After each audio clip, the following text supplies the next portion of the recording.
driller les deux positions. Première position. 1. Je ramène vers moi. 2. Deuxième, je suis ici, je ramène. Admettons, j'ai essayé de le ramener, et puis il a bougé sa jambe, il ne m'a pas laissé. Et là, ça va être lourd. Donc j'essaie de le déplacer là-bas. Boum. Ok. Fais les deux. Ensuite, l'idée, c'est une fois qu'on fait tomber, il ne faut pas se dire « Ah, je suis content, j'ai réussi ». C'est que le début. En fait, il faut avoir l'instinct du tueur. Ça veut dire qu'on a réussi à le faire tomber, on finit tout de suite. Comment on va finir? Soit on a l'opportunité de mettre une finalisation, ou soit, le plus souvent, on va lui mettre une pression pour passer la garde tout de suite. Tout de suite, tout de suite, tout de suite. Alors,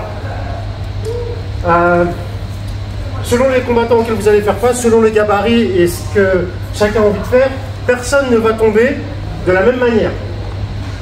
Donc je ne peux pas vous dire, il va tomber comme ça, à 100%, et vous allez faire ça et ça et ça. C'est pas possible. On fait la même amenée au sol sur 10 personnes, il va y avoir 10 façons de tomber différentes. Par contre, il y a des schémas qu'on peut retenir, qu'on peut reconnaître. C'est ça qu'on va se concentrer sur les schémas. Si vous vous concentrez sur les schémas, ça va faciliter votre travail. Vous ne vous prenez pas la tête avec les passages de garde. Vous avez reconnu un schéma, boum. Donc, on va partir sur la première amenée au sol. Je suis ici. 1. Le premier schéma dans lequel je peux me retrouver, donc je fais tomber, donc je ramène, je fais tomber. Le schéma que là je vois, c'est qu'il est sur le côté et sa jambe supérieure, sa jambe droite, elle est penchée. C'est-à-dire, ici, il est fort. Ici, je peux capitaliser un truc. C'est-à-dire, à partir de là, je peux écraser. Ok? Je peux écraser. À partir du moment où j'écrase avec les hanches. Et là, ça va être facile. Je vais monter.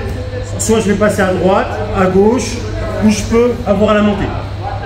Donc, lorsque vous combattez, vous faites votre amenée au sol, vous devez voir les jambes comment elles sont. Vous devez le sentir.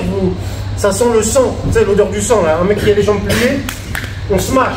Mais on ne va pas smasher. Quand je dis smash, ça veut dire écraser. Ok?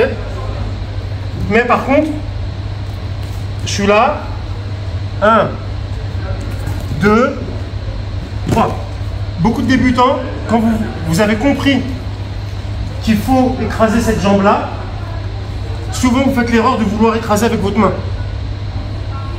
Mais bras contre jambe, c'est qui est le plus fort? C'est la jambe, exactement. C'est la jambe qui va gagner.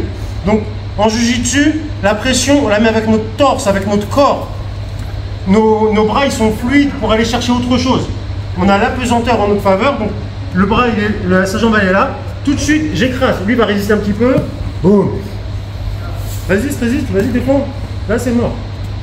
C'est mort. L'erreur que je ferais ici, ah, j'ai gagné mon amené au sol, je l'ai mis en difficulté.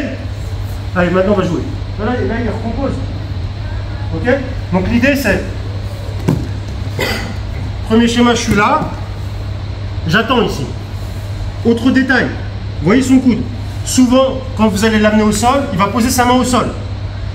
Son coude ou parfois même sa main. Ok? Pour essayer de se relever. C'est logique. Donc, comment je lutte ça? S'il y a la main, je peux aller la chercher. Mais avant ça, remets-toi sur ton coude. Souvent, vous allez arriver dans cette position plus vraisemblablement, mais il y a juste un